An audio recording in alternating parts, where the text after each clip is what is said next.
And today we got the 1994 Rockets versus the Knicks finals, game 7.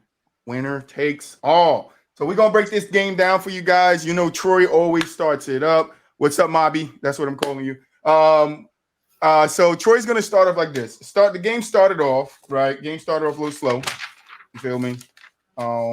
But picked up in the second half.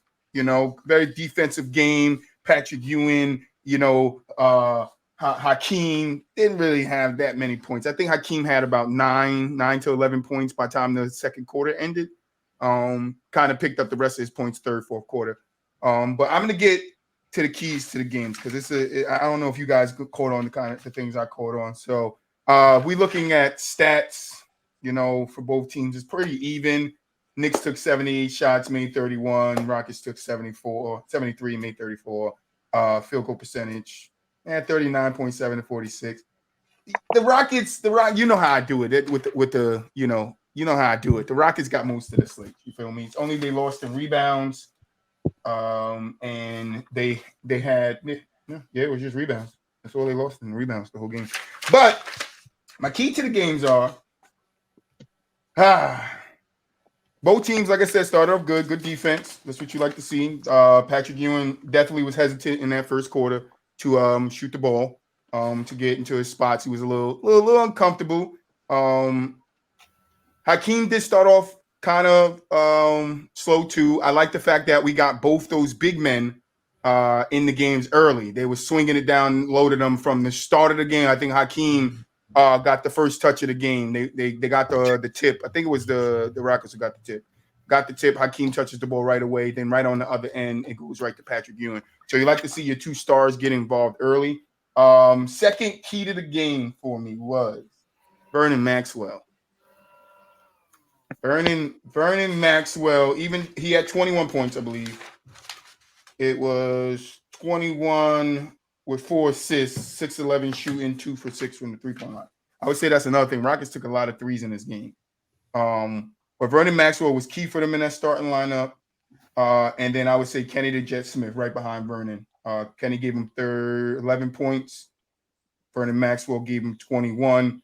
And then Vernon Maxwell set the offense a lot. He was definitely getting them in the position. I just didn't like how slow sometimes the Rockets was like walking up the court. It'd be like the guy with the ball be up the court, then the 4 Rocket players be trickling behind him. Like, nah, you got to get back on offense just so you could you play good defense. You got to get back on offense to translate that.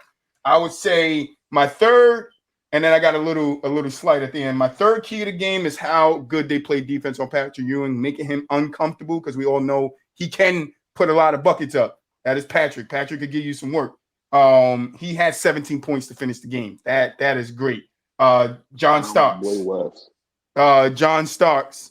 Bruce Wayne. My boy. What's good, brother? Welcome to the chat. Make friends with Moby. That's our guy right there. That's our number 1 fan right there. But keeping you in the 17 points. Starks having a bad game. He went 2 for 18 in the game, 0 for 11 from 3.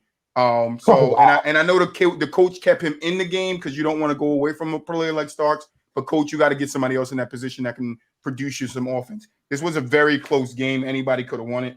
But Rockets did control it most of the game to me.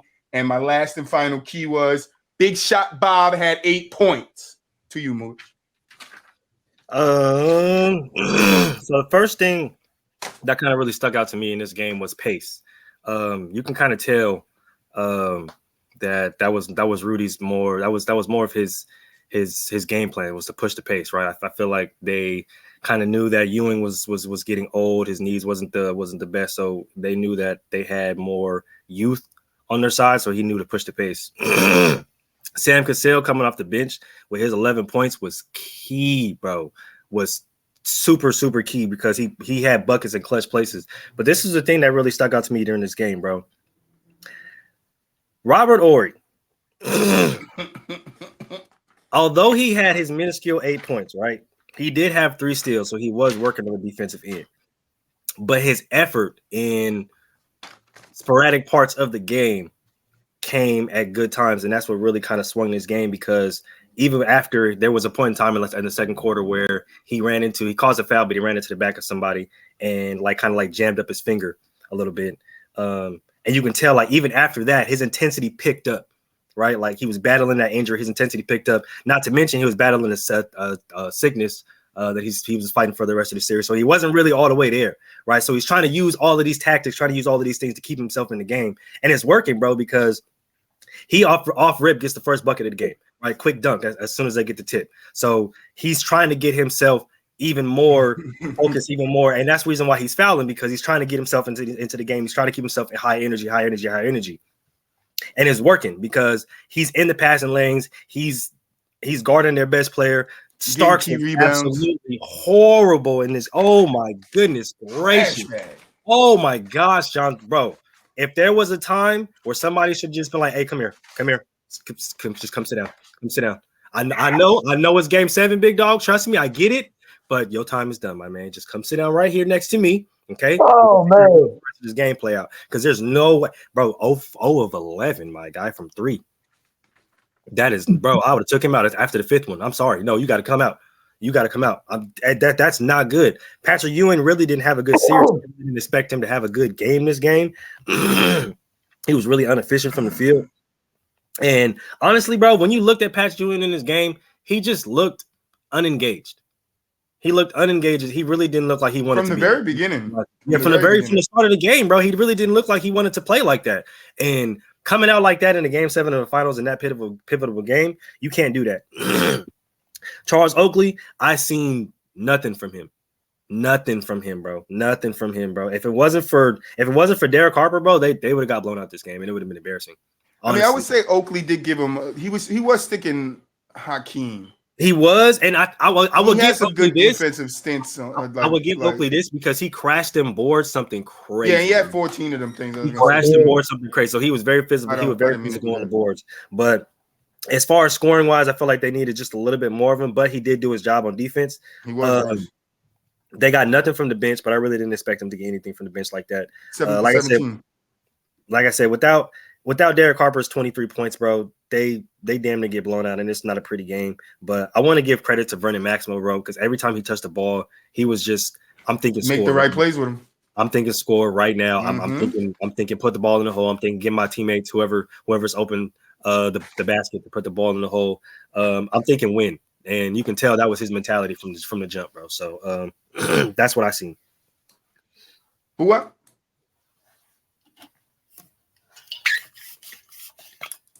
I don't know if you're talking. We can't hear you. Patrick Ewing got his ass worked. Oh, they were worked. Damn, Buwa came in hot. That was pretty much the theme of the series. Got his ass worked. He had a stinger though. I mean. The Knicks had a better team, if you ask me.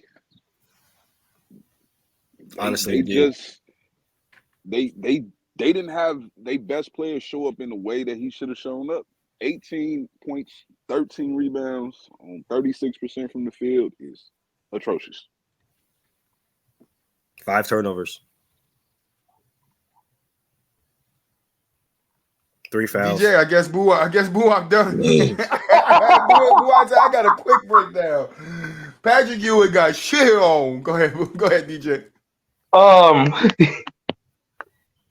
So if you go back and look throughout the whole, because I went back and looked at some stats throughout the whole series, the Knicks did not play well when they were on the road. The whole series. They play very well when they're home, and this is back in the 2-3-2 format. And I mean, Hakeem wanted his revenge from college, bro. Hakeem wanted his revenge from college because we all knew what Patrick Ewing knew, that he wasn't better than Hakeem. And the Knicks probably did have the better roster. If you would have asked me, the Knicks probably should have found some more minutes for Anthony Mason and took John Stark's trash choking ass out this game. Because he did exactly what Nick Anderson did the next year when they played against the Magic. He just choked. Vernon Maxwell's big 3 close to the end of the game in the fourth quarter where everybody went crazy. That down. Yep. That was the dagger. Kenny Smith hit a big 3 too. I think. Where was it? It's in my notes. Let me get my notebook. Kenny Smith hits big 3. That was with 3:18 left, 38-33 in the second quarter. That was a big three hit towards the end of that quarter. On the Rocket side, man, just Sam Cassell, underappreciated point guard in NBA history. He made a couple of All-Star games. Sam Cassell had a big game off the bench for the Rockets, and the benches eventually turned into what the difference in the game was, because the Rockets had 19 from the bench, and I think the Knicks had like 13 or 14. I can't remember. It might be 16. I can't remember the exact number. Derek Harper, though, man, another lost person in history as a guard, because Derek Harper was really good, man. Yeah, 19-16. Yeah, Derek Harper was really, really good, solid defender. Even though, I mean, Vernon Maxwell and Kenny played good too. I mean, That's true. It was the Summit. Then I was about to say the Complex Center, but the Summit was rowdy. It kind of sounded like the Boston Garden, the old Boston Garden, and it's not as big. The Summit was. I think the Summit only held like 18,000 people. It was very small. For those of you that don't know, that's Joel Osteen's Lakewood Church now, because obviously the Rockets play in Toyota Center. So, I mean, the Rockets just had the others they played, man. They played, and Hakeem did what he does. Obviously, he only rested 2 minutes. So he played 46 minutes, and I mean, eventually Hakeem's 25, and all Patrick Ewing had to do was score 20 points. And the Knicks would have probably got this win. But I'm a Rockets fan, so I don't care. And I remember going to the parade. Yeah. All right. I don't think we got any contestant on this one. I think we all touched on all the points. Shout out to the Rockets going out there and getting that win. And yeah. If you guys in the chat, Moby, Wayne, if you guys got any breakdowns you would like us to do, like team games, because we normally do game sevens, closeout games, stuff like that. If you want us to break down the series, like an overall look at the series, we could do that. Give us some suggestions in the chat. But that's going to be our